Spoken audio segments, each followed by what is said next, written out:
1722 में Peter the great ने Georgia और अर्मीनिया के रहनुमाओं के साथ मिलकर पर्शिया के खिलाफ बहरी मुहिम का आगाज किया।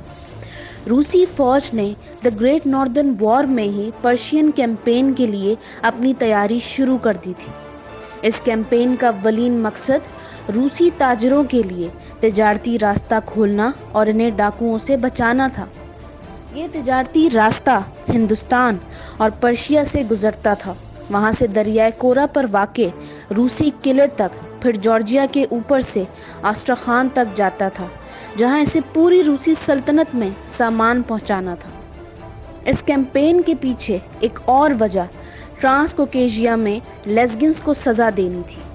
सफावीद सल्तनत के एक बागी गिरोह लेस्गिन्स ने शहर को लूट लिया था और रूसी ताजरों समेत बहुत से बाशिंदों को कत्ल कर दिया था।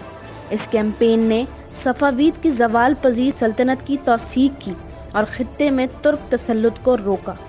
इस कैंपेन के नतीजे में रूसियों ने पर्शिया के इलाके पर कब्जा कर लिया, जिसमें डेर्बेंट और बाकू भी शामिल थे। पीटर द ग्रेट की वफ़ात। पीटर द ग्रेट की वफ़ात 8 फरवरी 1725 को सेंट पीटर्सबर्ग के विंटर पैलेस में हुई। वो पहले ज़ार थे जिन्हें पीटर एंड पॉल कैथेड्रल में इंपीरियल क्रिप्ट में दफन किया गया।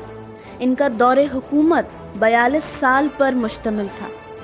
पीटर द ग्रेट के बेटे एलेक्सिस पादरियों से बहुत मुतासिर थे और उन्होंने अपने वालिद की इस्लाहात की मुखालफत की थी। लिहाजा पीटर द ग्रेट की फौरी जानशी इनकी दूसरी बीवी कैथरीन वन बनी।